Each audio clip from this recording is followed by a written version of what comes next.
welcome to one of our great campus partners who work with international student engagement, Dr. Felipe Martinez from the Circle office. Felipe, welcome to the webinar. Welcome to the podcast, I should say.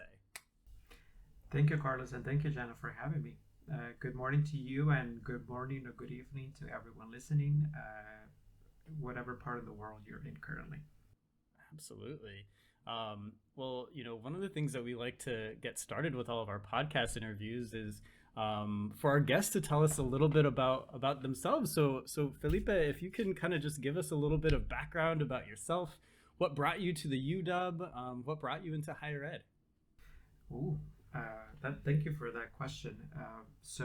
Like Carlos mentioned, my name is Felipe Martinez.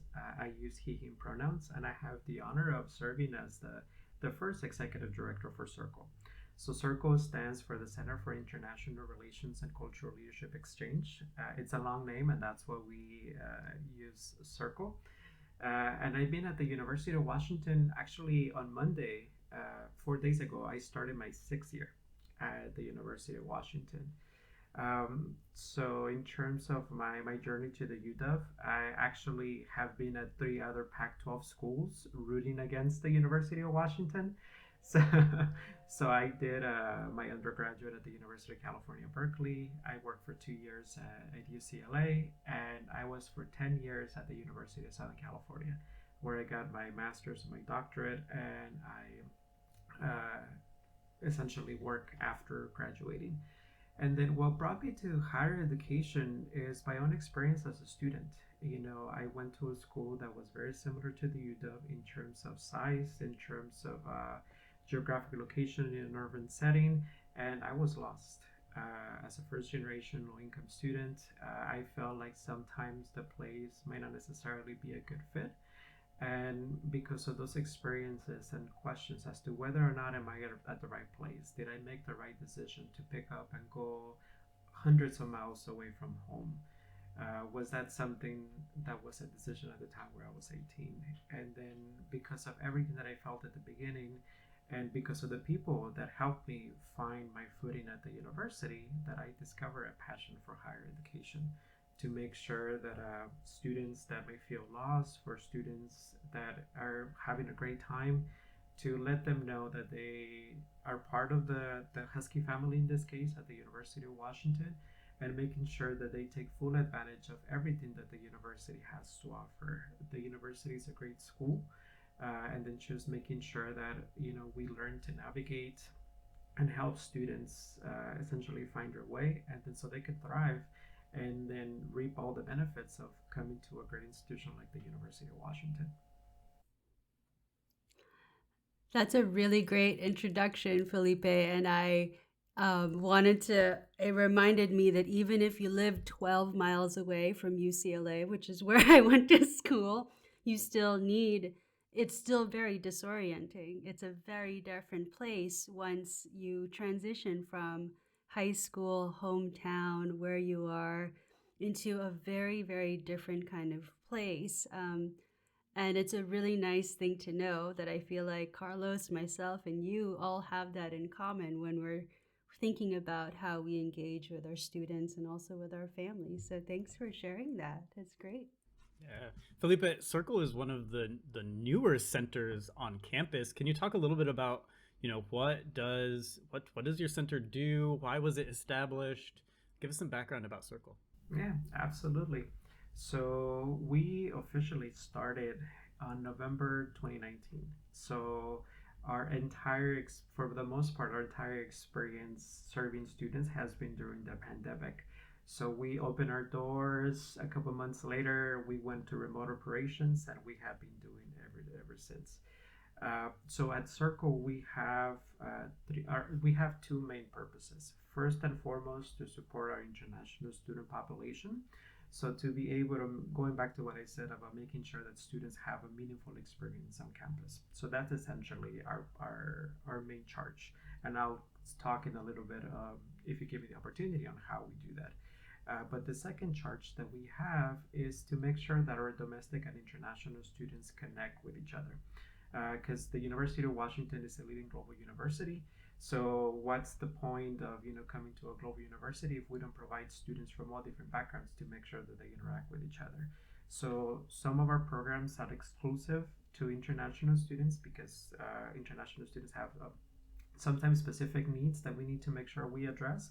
But also, a lot of our programs are open to all students to be able to provide that opportunity for students to engage with each other and to be able to essentially develop community. And then sometimes what happens is that some students feel that because they present differently, that they may not necessarily have something in common.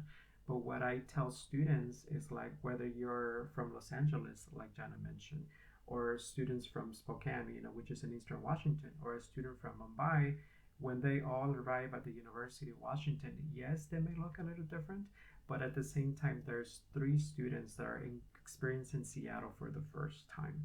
So they may have a lot of similar questions, a lot of similar concerns, but also the similar excitement, right? Of moving to a new environment and making sure that they make friends and develop community. So we kind of in our programs we try for students to see that, to look beyond physical differences and focus more on what they have in common, and that's how we achieve for students to be able to develop that community. In terms of how we do what we do, we have 3 main pillars: engagement, support, and advocacy. So when we think of engagement, it's what folks think about the fun stuff on campus, right? So like I said, develop a community, professional development, some leadership development. So the reason why students come and then to a residential campus and enjoy the experience, right? When it comes to support, we understand that things may not necessarily always be perfect. And then how can we make sure that we connect students to the right resources so they could continue to thrive and reach their full potential as a student, but also sometimes they need to take time away from the university, right? And which is totally okay. What are some of the things that we could tell students, especially for the international students, because they might not necessarily be able to press pause and say I need to walk away like a domestic student might be able to do, because there's visa implications. There might be things that they need to keep in mind if they need to take time away from the university. So making sure that students understand what are some of the things they need to keep in mind if they do decide to take time away. And lastly, advocacy. The University of Washington has been around for over 100 years. Institutions as a whole, higher education institutions as a whole, were creatures of habit. So there might be things that need to change, right? And then especially thinking from the student's perspective and being student-centered, can we advocate on behalf of students to help the university kind of like change some things to be able to serve students appropriately? That doesn't necessarily mean that we don't serve students well, but sometimes things could change a little bit, right? To make sure that we hear students and adapt services. And a perfect example would be the pandemic, right? So it's like, for example, taking into account time differences for our international students and reminding folks that asking a student to take a test at 2 a.m. their time may not necessarily be the most student-centered way to do things. And then but at the same time, some faculty members might not even know that they have students in totally different time zones. So kind of like reminding folks like, hey, when you make decisions, policies, or practices, take into account our international students and how they may be impacted by a particular decision that you made, whether it be in your classroom or in your office. And as Felipe's partner and Carlos's partner, we have also heard from families that have the similar kind of concerns. That I think Carlos and Felipe and I all had a conversation about a family whose daughter was in France, and it was a 2 a.m. test time, and that advocacy is not met with, oh, why, and all of that. Like, there's an actual thing to be reminded, and people are very open and welcoming about it, because we are in this uncharted waters of the pandemic, but it also allows for different types of level of support once we do get back into campus. And I think that that's been really, really helpful, especially when we are supporting our our international students when they had to go back to their home countries in order to participate in their education. So, and thank you for leading that, Felipe. And then the one thing, Jenna, that I will add is that, we, like I mentioned before, we opened right before the pandemic. So I couldn't think of a perfect opportunity to be open because we were able, as all of us were trying to figure out how to make sense of all this. By the fact that we were open, we were able to quickly mobilize and support students, but also at the same time, kind of like what you mentioned, whenever we hear a concern, take it to the people that need to hear that concern, right? To be able to address and change things, because we're all trying to figure things out, and then we might not necessarily have all of the perspectives in place to be able to make an informed decision. So that, I think that has been very beneficial. Like you mentioned, working with partners to make sure that we elevate those concerns to the appropriate people. Yeah. I mean, with all of the, the engagement, support, and advocacy that you do for international students, I have two questions. One is, how many international students are you working with kind of on an average year? And then a follow-up to that also is, how many, like, I'm sure you have a great team that you're working with of professional staff as well as student staff. Can you talk a little bit about, how does your team also, what does that look like, and how do you support students through that? So, great question, Carlos. So, in terms of international student population, we have about 8,000 students on campus, right? But undergrad and graduate students. I would love to say that we interacted with all 8,000, but that's not necessarily something that we've been able to do, especially in the first year. But what I could tell you is that in terms of engagement, the way we serve students could be one-on-one. But also at the same time having programs that serve 90, 100 students at the same time. So it really varies in terms of the type of experience or needs that the students may have. So for example, the one-on-one interaction, it goes back to the support. So for example, if you have a student that is having difficulty navigating the university, or they're just trying to find a particular resource, then that's when the one-on-one conversation comes in. And that's something myself, our student success coordinator, and our assistant director are able to do. Whereas if we want students to develop community, we have a great program, the UNITED program, that matches 45 domestic and 45 international students into a 7-week experience. And that's 90 students that we engage with on a weekly basis. And the purpose of the program is to develop community.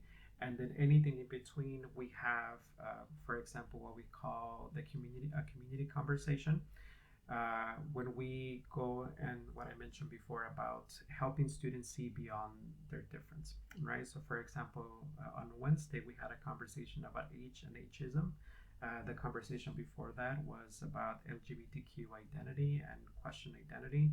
And then, but we also had conversations about transitioning to college. And it goes back to the intersectionality of students and having that intersectionality be seen and addressed so that way students see that they're not that different from each other. But we also, for graduate students, for example, we have programs exclusive for international graduate students, because graduate students, they have different needs and different concerns than potentially undergraduate students do. Yes, both students come to the university to be able to learn, get a degree, and find a job. But graduate students, because they tend to be a little older, they might have families, they might only be here for 1 year at the university, so the professional development has to happen right away. Whereas with an undergraduate student, for example, we may have 4 or 2 or 5 years to be able to work with them. So it's about creating programs for students and then realizing the differences between their experience, which I think it's important for us. And then in terms of our team, like I mentioned, we have 3 professional staff and 10 student leaders that work with us to put in the programs together to make sure that the office functions, or to be able to support students in particular ways. So as we're looking at coming back to campus potentially in the fall, what does Circle have to look forward to as you're making plans for this upcoming year? Mm-hmm.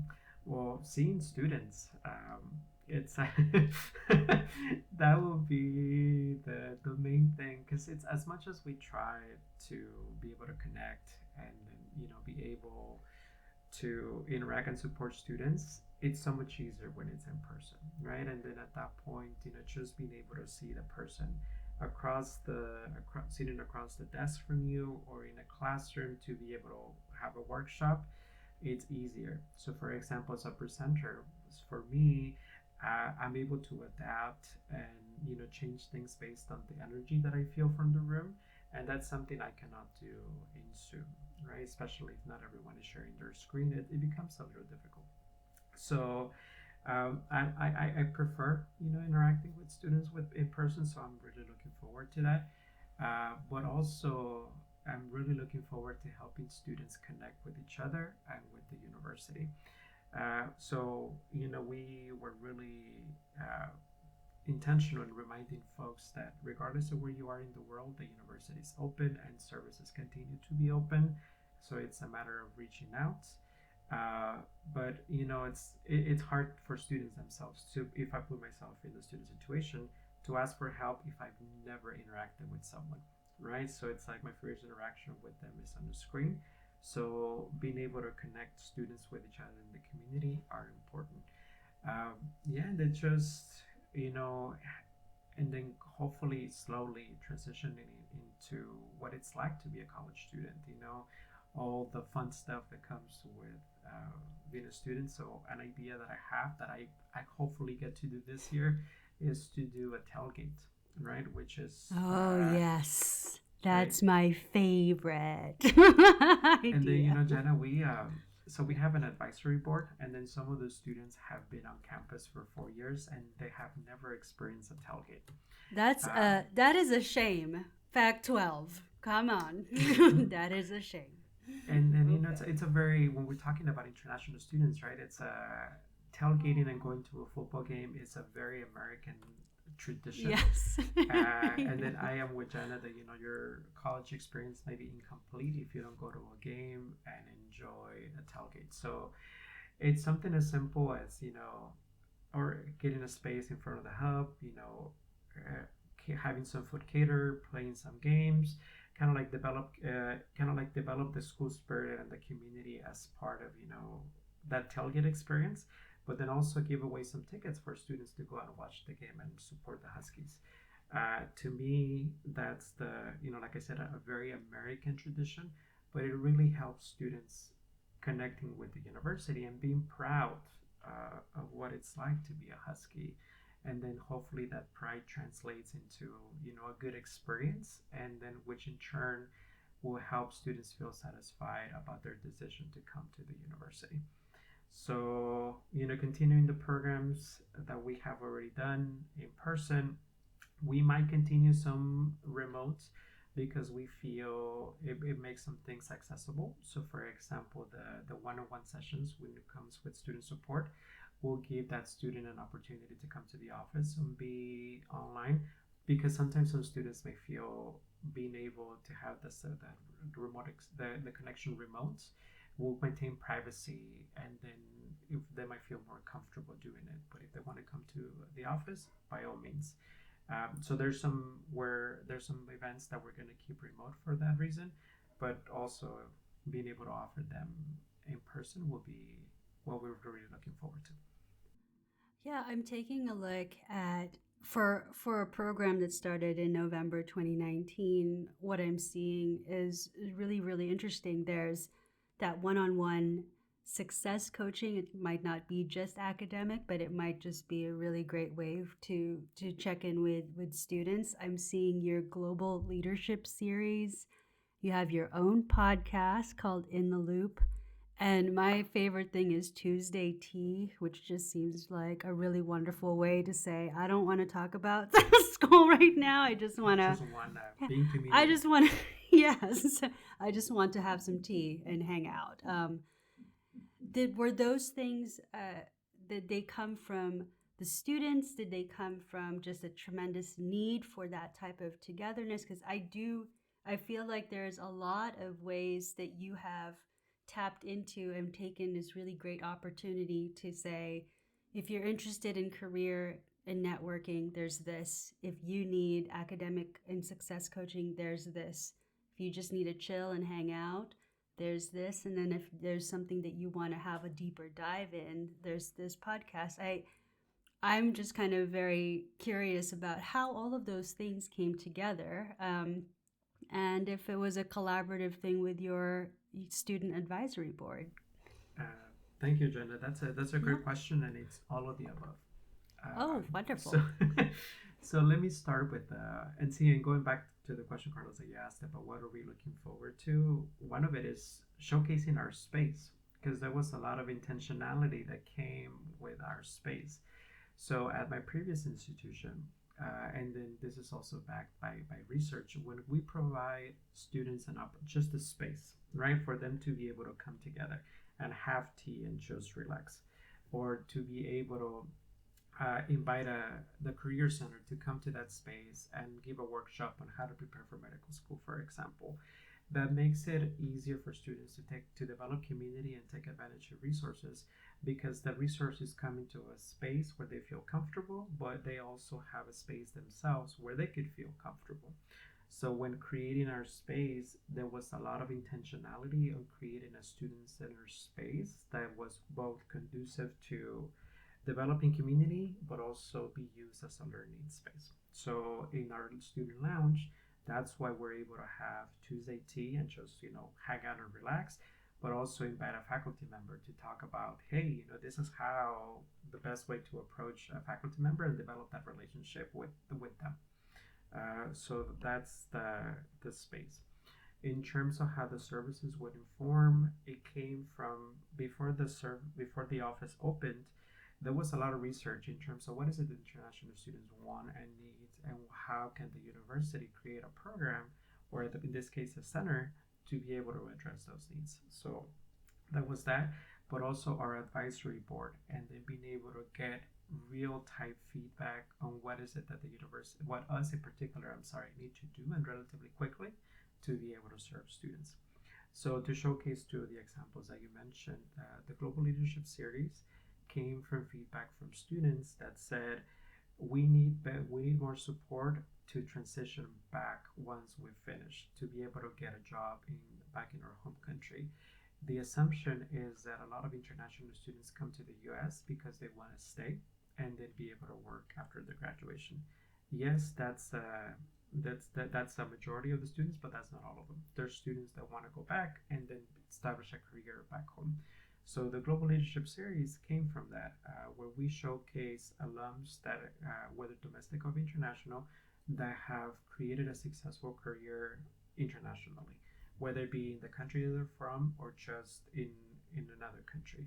And what are some of the things that the students can learn from that experience, from that transition to work overseas, and what some of insight can they give to students while they're still at the university, to take advantage of resources, right? To establish mentoring relationships, to be able to connect with family. And then hearing it from alums sometimes has a stronger impact than hearing it from administrators, right? Because it's like when you hear from the person that you want to be down the line, that resonates with students more. The podcast that came from our student advisory board. One of the things that they said is that when we think about transition and orientation and onboarding, a lot of information is given to students at the same time. So they wanted an opportunity to essentially have a menu of different options or different questions that they wanted answered. And a podcast was a best way to do it, And to give you an idea when we were talking about this, the students said, I could download the episodes and listen to them on my way flying from back home to Seattle. And then so at that point, when I land in Seattle, I already know what I need to do. So that's how the podcast got started. And we moved on that relatively quickly because of the pandemic. Because we knew, we're trying to figure out how this Zoom thing is going to work. What are some of the things that we need to do relatively quickly? And then podcasts for this generation of students in particular resonates with them well. And again, it makes it easier because it's a particular question that you want answered. You listen for 10-15 minutes, are introduced to a resource, and hopefully walk away with the answers to the questions that you have. That's really awesome. That's definitely awesome. I feel like there are, just from your office, right? It's sounding like there are so many opportunities for students to connect to other students, to connect to campus resources. It sounds like campus partnerships are very important for you. I know through my office and first year programs, I know we have a really great connection with regional connection groups. Can you talk a little bit more about that, especially as international families might be thinking a little bit about what are some opportunities that my student can get involved in before classes begin? Thank you, Carlos, for that question. And yes, we enjoy our partnership with first year programs and with parent programs, right? It's like I think it's great that both of you came together, because that's the whole life cycle of a new student, right? It's like transitioning to college is not only a student experience, but it's also a family experience, right? And what are some of the things that we could walk the entire family as we welcome them into campus? So let me start with the first interaction that we have with our families, right? Our international families and their students, which is our International Husky Send-Offs. So those, if you go to the New Huskies website, you'll be able to see the dates and times where under normal circumstances, those were hosted in person in different countries in coordination with our RSOs and registered student organizations. But because of the pandemic, we are doing them virtually. So what it is, it's an opportunity for new students to connect with each other, to kind of like have an idea of who else is coming from Thailand, right? And then be it an opportunity for students to meet, but also for families to be introduced to particular, to kind of like prepare or start thinking about what are some of the questions they need to ask when they go to orientation, right? Or when they have more formal interaction with parent and family programs. So it's an opportunity to, going back to what I said earlier about breaking down information, right? So it makes it easier, because when we, for example, talk about FERPA in the send-offs, we might not necessarily go into the whole details what FERPA is, but at least introduce it a little bit. So when first year programs talks about FERPA in orientation, it's not the first time that the families hear it, right? So they'll be able to ask more informed questions like how that impacts them and the access to information that they might have with their students. So that's the first one. After the International Husky Send-Offs, students will go through advising and orientation, and right after that we have the regional connection groups. So what that is an opportunity for students to take a deeper dive into particular questions or information that they need to know before they even get on the plane in Seattle. And they'll be led by a peer leader who has been trained to be able to answer those questions. But also they'll be in groups with entering students from that same region. It might not necessarily be only from a particular country, but it'll be in the region that's in the same time zone. And the reason why we do that is, for example, let's say I have a question about what do I need to pack, right? And then if I was a student that was too shy to ask that question, because it might be perceived as a very basic question, but if someone else is asking it, I'm also going to be able to benefit from that question, right? But also at the same time, by having students that are going through the transition together, they might bring up questions that I might not even think about. And then when someone brought it up, it's like, oh, I haven't thought about that. Let me think about this. So it's an opportunity to break down information, but also for students to develop community. So the regional connection groups will have an opportunity to have movie nights, some activities. We'll talk about how to communicate with faculty members, what type of resources are available.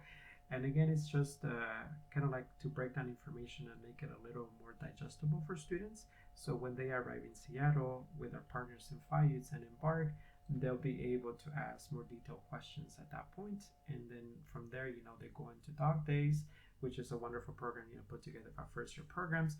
So it's kind of like how we are slowly transitioning and presenting information to students before they even get on the plane, but at the same time what information is presented it's not the first time that they hear it, but rather they had time to think about it. That first climb out of the plane, I'm sure, is very, very exciting, but also very, probably a little nerve wracking. And I think it's wonderful to know that once you get to campus, that there is this really wonderful group of folks. And you have, we'll try to post the photos of your space, primarily because I really like this one photo about all of the different candies from from everybody's home country. One of whom is from the Philippines that I really, really liked. I was like, oh, this is great. But that's a very, very welcoming space. And can you remind us where is the Circle office located? You know, like once we get off the plane and we get and we go on and we get to campus, where can our international students find you? Yeah. Thank you, Jenna. We are in Schmitz 250. So it's Schmitz Hall. It's just literally across the street from the university, and then we share a space with FIVES, which is a nonprofit organization that has been on campus for a while that also supports international students, and we're on the same in the same building as International Student Services, which they're on the fourth floor of Schmitz Hall. So going back to the intentionality to make sure that students are able to have access to resources relatively quickly, that's the strategy to make sure that all of us are in the same building. Ideally, it would have been great to be on the same space, but that's not possible because space, is a challenge on our campus, like in other campuses throughout the country. So the best next thing is just to be in the same building, and that makes it easier for referrals and handoff of students if, whatever, depending on the question or resource that the students are looking for. That's great. So it seems like Schmitz Hall is the center, definitely the center where students can find everything they need about international student support. So Schmitz Hall, awesome. Well, we're getting to about the end of our time. Felipe, is there anything else that you wanted to discuss today to make sure that international families had everything that they need in order to support their students? Yeah, if I may, I wanted to talk a little bit about the transition to college, and more specifically, what are some of the things that make the American higher education system different from other areas in the world. So, for example, and it's just not for the UW, but the American higher education system as a whole, the concept of class participation, right? So, typically, what happens in other parts of the world is that a professor gets in front of the classroom, they lecture for whatever amount of time their class is, students take notes, listen, and then they leave. Here in the US, what we do is we encourage participation, right? So as an instructor myself, it makes my class more enjoyable if I'm able to interact with students, if students interrupt to ask questions, or sometimes even challenge and some of the things that I have to say. And that's what makes the American higher education system so unique, is that we welcome that, and in some cases it's part of students' grades, right? It's not only attending but also engaging with the professor, whether it be a class of 200 people or a quiz section of 20. Class participation is very important. So that's something that for both our parents and our students to know, that that's something that we encourage, and to have a conversation on how that could potentially look like. The second thing is the concept of major exploration. And I actually had international students tell me that is so American for you to say that. But that's what makes the higher education system in this country so unique, is that we encourage that exploration. You may think, and I'm going to use myself as an example, I went into college thinking that I wanted to major in psychology, but I ended up discovering sociology, fell in love with it, and that's what I majored in, and that led to other areas. And then just because I major in sociology, that doesn't necessarily mean that I became a sociologist. Yes, I have training in this particular area in sociology, but I ended up in education, and a lot of things I learned in sociology help inform my graduate degree in higher education administration. So the concept of major exploration to, one, discover your passion, what resonates with you, and making sure that you're happy with the classes that you're taking, because when you're happy, it makes it more enjoyable, right? And then doing the work makes it a little easier. but also with the understanding that whatever you major in may not necessarily lead to the career that it might not determine the career that you go into. So you could still major in English, for example, and still go to medical school, right? Or you could become an accountant and then ended up working in education, for example. Yes, I recognize that it's something that is very American, and then that's something that's unique to this country.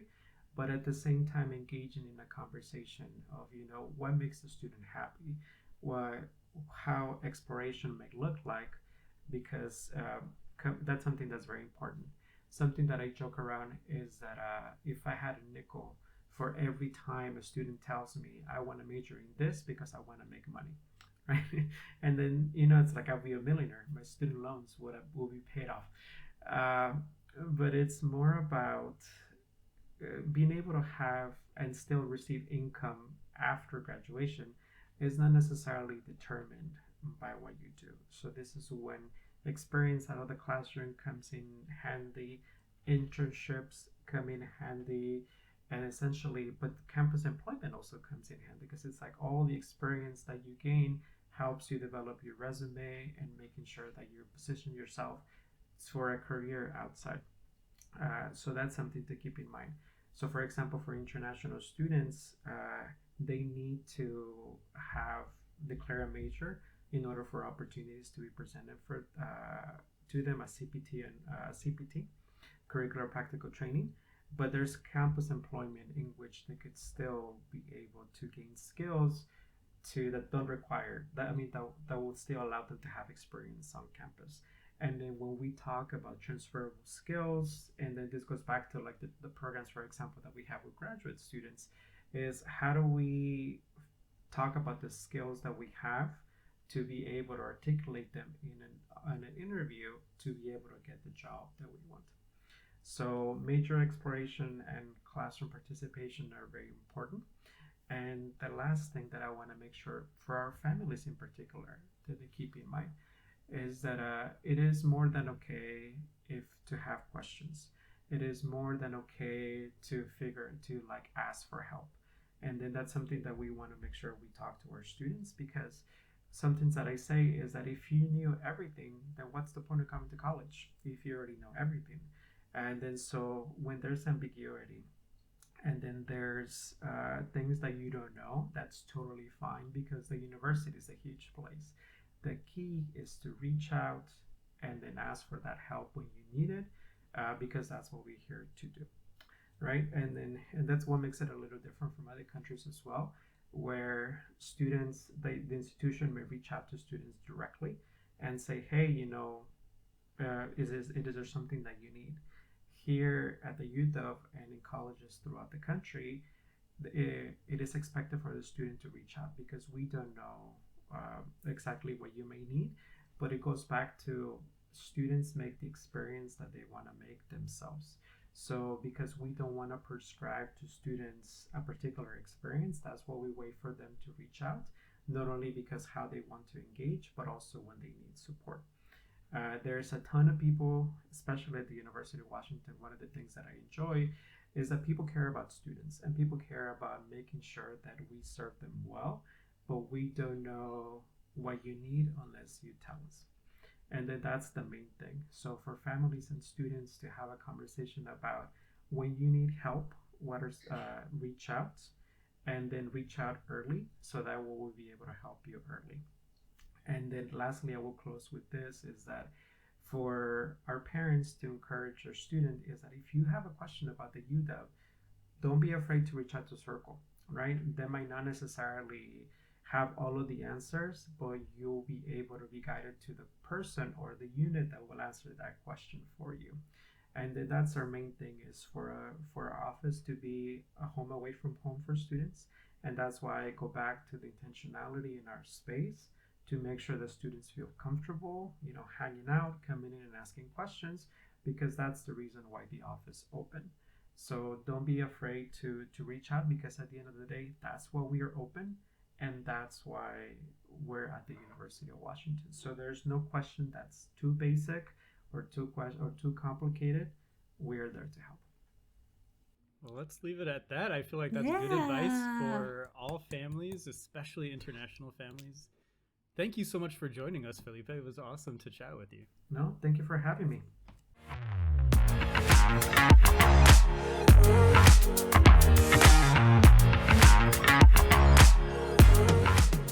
The Husky Huddle Up podcast is a collaboration between the University of Washington first-year programs and parent and family programs to provide parents and families equitable access to information in support of their student success.